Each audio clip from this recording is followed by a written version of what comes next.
ជំរាបសួរនាងខ្ញុំឡាយនារីជាគ្រូឧទ្ទេសនៅវិទ្យាស្ថានជាតិអប់រំនៅថ្នាក់បណ្ឌិតនេះនាងខ្ញុំមានចំណាប់អារម្មណ៍លើការស្រាវជ្រាវទាក់ទងនឹងបច្ចេកវិទ្យាអប់រំក្នុងប្រធានបទឥទ្ធិពលនៃការប្រើប្រាស់បច្ចេកវិទ្យាអប់រំក្នុងការបណ្ដុះបណ្ដាលគ្រូតាមបែបការសិក្សាបញ្ចូលគ្នាឬហៅថា blended learning សម្រាប់កម្មវិធី TUP LUP នៃមហាវិទ្យាល័យអប់រំនៅក្នុងសាកលវិទ្យាល័យភូមិន្ទភ្នំពេញក្នុងគោលបំណងដើម្បីវាស់វែងពីកម្រិតនៃការចូលរួមប្រើប្រាស់បច្ចេកវិទ្យាអប់រំរបស់គ្រូនិងអ្នកដឹកនាំអប់រំក្នុងកម្មវិធី TUP LUP ទៅលើលទ្ធផលសិក្សាថ្នាក់ក្រោយឧត្តមសិក្សា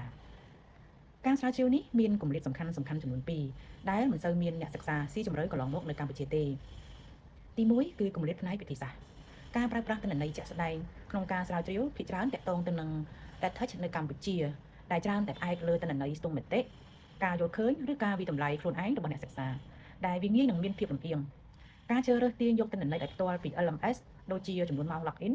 ដើម្បីយកមកប្រៀបធៀបជាមួយបន្ទុកប្រឡងគឺជាការប្រើប្រាស់ទិន្នន័យជាក់ស្ដែងដែលឆ្លុះបញ្ចាំងពីសកម្មភាពពិតប្រាកដនេះជាវិធីសាស្ត្រមួយដ៏ថ្មីនិងគួរឲ្យជឿទុកចិត្តជាងមុនក្នុងបរិបទនៅកម្ពុជាទី2គម្លាតផ្នែកវិទ្យាសាស្ត្រគោលដៅការសិក្សាពី blended learning កន្លងមកច្រើនតែផ្ដោតទៅលើសិស្សចំណេះដឹងទូទៅឬនិស្សិតថ្នាក់បរិញ្ញាបត្រការផ្ដោតទៅលើកម្មវិធី TUP ឬក៏ LUP គឺជារឿងសំខាន់ព្រោះគ្រូបង្រៀនគឺជាអ្នករៀនពេញវ័យដែលមានកាតព្វកិច្ចកិច្ចការងារច្រើននិងមានទម្លាប់នៃការប្រើប្រាស់បច្ចេកវិទ្យាខុសពីយុវជនការសិក្សានេះផ្ដល់នូវអត្ថប្រយោជន៍ជាក់ស្ដែងដូចជាទី1សម្រាប់សាកលវិទ្យាល័យភូមិន្ទភ្នំពេញនិងអ្នករៀបចំកម្មវិធីសិក្សាផ្ដល់ជាភស្តុតាងវិទ្យាសាស្ត្រថាតើគួរកែសម្រួលប្រព័ន្ធ LMS យ៉ាងដូចម្តេចដើម្បីឲ្យគ្រូដែលរៀនបន្តងាយស្រួលប្រើប្រាស់និងទទួលបានលទ្ធផលល្អទី2គឺសម្រាប់ការវិតម្លៃឬការវិនិយោគជួយឲ្យរដ្ឋាភិបាលឬស្ថាប័នពាក់ព័ន្ធដឹងថាតើការវិនិយោគទិញឬប្រព័ន្ធអភិវឌ្ឍ LMS សម្រាប់ការបណ្ដុះបណ្ដាលគ្រូពិតជាផ្ដល់នូវចំណេញត្រឡប់មកវិញដែរឬទេតាមរយៈលទ្ធផលនៃការសិក្សាដែលប្រសើរជាងមុនចុងក្រោយគឺសម្រាប់ការរៀបចំគោលនយោបាយអប់រំ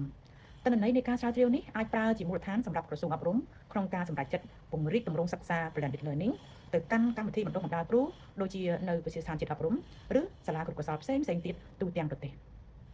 ការស្រាវជ្រាវនេះមានភាពប្រតិបត្តិការគ្នាយ៉ាងជិតស្និទ្ធជាមួយគោលនយោបាយថ្នាក់ជាតិនិងការអភិវឌ្ឍប្រទេសកម្ពុជាចម្បងជាងគេបំផុតនោះគឺការឆ្លើយតបទៅនឹងកំណែទម្រង់វិស័យអប់រំក្រសួងអប់រំយុវជននិងកីឡាកំពុងជំរុញយ៉ាងសកម្មនៅការអប់រំ Digital និងការកសាងសមត្ថភាព Digital របស់គ្រូបង្រៀនការសិក្សានេះនឹងបង្ហាញថាតើការដាក់បញ្ចូលបច្ចេកវិទ្យាក្នុងការបណ្ដុះបណ្ដាលគ្រូវាជាភ្នាក់ងារចម្លងចំណេះដឹងទៅសិស្សរាប់លានអ្នកនោះពិតជាមានប្រសិទ្ធភាពកម្រិតណាទី2នោះគឺការឆ្លើយតបទៅនឹងកំណែទម្រង់រដ្ឋបាលសាធារណៈគ្រូបង្រៀនគឺជាមន្ត្រីរាជការការធ្វើឲ្យប្រសើរឡើងនៅកម្មវិធី TUP LUP តាមរយៈ blended learning គឺជាការធ្វើទំនើបកម្មប្រព័ន្ធអភិវឌ្ឍធនធានមនុស្សរបស់រដ្ឋាភិបាលសាធារណៈជួយឲ្យមន្ត្រីគ្រូអាចបន្តការសិក្សាបានដោយមិនចាំបាច់បោះបង់ការបង្រៀនទាំងស្រុងនៅតាមសាលាគោលដៅនោះឡើយចុងក្រោយនោះគឺការអភិវឌ្ឍប្រទេសតាមរយៈការឆ្លុះបញ្ចាំងយុទ្ធសាស្ត្របញ្ចកោដំណាក់កាលទី1ការស្រាវជ្រាវនេះគ្រប់គ្រងដោយផ្ទាល់ដល់មុំទី1គឺការអភិវឌ្ឍមូលធនមនុស្សនិងបញ្ចកោទី5គឺការអភិវឌ្ឍសេដ្ឋកិច្ចនិងសង្គម Digital តាមរយៈការវិតម្លៃលើប្រសិទ្ធភាពនៃការប្រើប្រាស់បច្ចេកវិទ្យាក្នុងការកសាងសមត្ថភាពពលរដ្ឋ